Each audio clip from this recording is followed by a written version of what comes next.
Hits like Coca-Cola, Levi Strauss, Johnny Carson and Mickey Mouse. The first star was James Dean. Elvis Presley, yeah, he's still the king. Some things are only imitatable. You can't beat an original. Oh, you can't beat an original.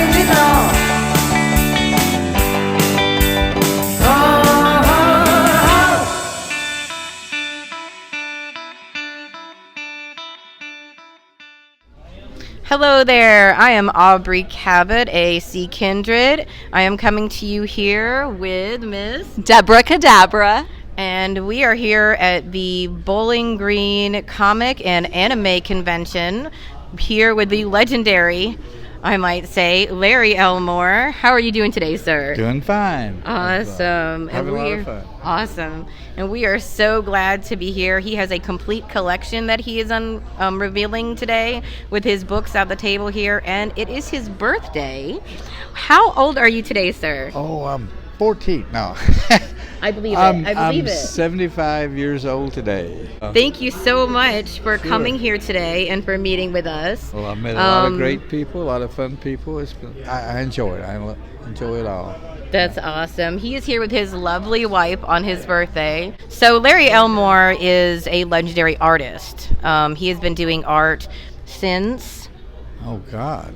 Forever. Forever? Well, I started being published in like heavy metal magazines, stuff like that, back in the early 80s. Mm-hmm. Went to work for TSR, Dungeons & Dragons, and did the... That's what I'm dressed as. The red box cover of D&D that's been seen around the world. Mm-hmm. Did covers for Dragonlance, did cartoon stuff,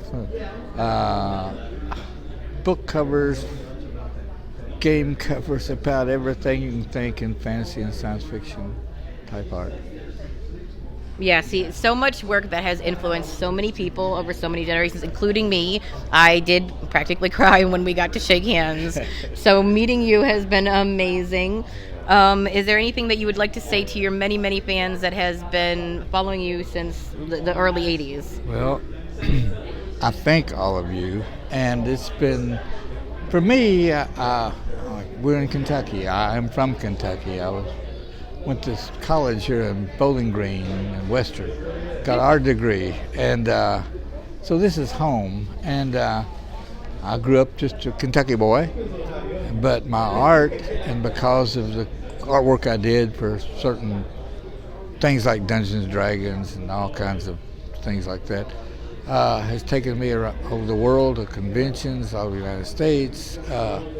So many really nice people I've met and fans, and it's all been a dream to me. And I made a good woman that will kick my butt and keep me in line, and and it's been a wonderful life, and I mean, hard work, always hard work, but it's I've enjoyed it, especially all the people I've met. Yes. So I was wondering, do you have a favorite project that you worked on? Ooh. Well, I guess one of my favorites, and the one that was very successful, was Dragonlance. I know they came to me and said, we're starting a new new paperback books. We're looking at the big market, not just children's game books. These are it's going to be called Dragonlance. And before it was ever published, Tracy Hickman and Harold Johnson, he was Tracy's boss at the time, came to my house. I lived in Lake Geneva, Wisconsin then, where D&D was at.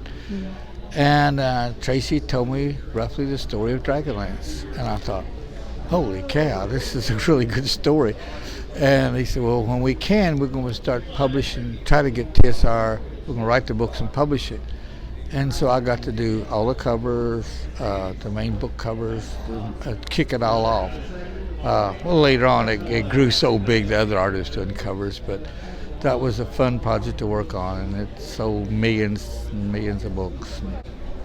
They called me up earlier to do the poster, movie poster. Well, I'd promised my wife Several times I was going to quit doing so much freelance work and sort of slow down, because the last 40 years I probably average night's sleep is about 6 hours sleep, and working all the time. And so I'd promised her I was slowing down. Well, they called me up from Hollywood and Paramount, and they said, "We love your art. We want you to do a poster." And I'm like, "Oh my God, I don't know. I promised this last time I'd always fail and start freelancing again." And so I said, "Let me think on it." And so I thought, and they called me back the next day, and I said, "No," I said, I'm not going to do it. I said, "I'm flattered," but I said, "Get Jeff Easley. He's a friend of mine who worked at TSR. I said, I think he could do it. He'd do you a good job." He said, "Okay." Well, so when the movie came out, we went to Louisville to see the movie. And shortly after that, I had to go to Hollywood. I'm a judge at a competition for artists and writers throughout the world to bring new ones in. And they have a big deal. It's like the Oscars almost, a presentation of awards. So it's a big fancy night, and after that night, it was sort of a mixture of people talk. And this man, he wasn't my age, but he's older than his wife, and just came up to me, and he was dressed. He was a really jolly guy. And he said, "Did you see the new D&D movie?" I said, "Yes, I did see it." He said, "What do you think about it?" I said, "Well, I liked it." I said, "It's sort of like a D&D game. It was serious and funny and everything else." He said, "Well, good. I've got to tell my son. He's been so worried." He said, "My son I think he was a writer and director of it." And he said he was all worried about if you would like it. And I said, "Well, you tell him I loved it." He said, "That'll make his day."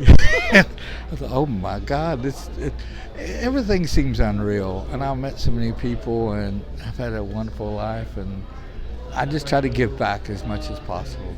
It just really shows what art and doing what you really love can Yeah, do, I've and been how many around people a it lot can of touch. other great artists, I love creative people. So I'm going to get a little weird, a little wacky, but we all have fun. It's all about enjoying and having fun. Letting your imagination go. Yeah. Thank you guys so Thank much. you. Like and subscribe, and check out Mr. Elmore's wonderful collection.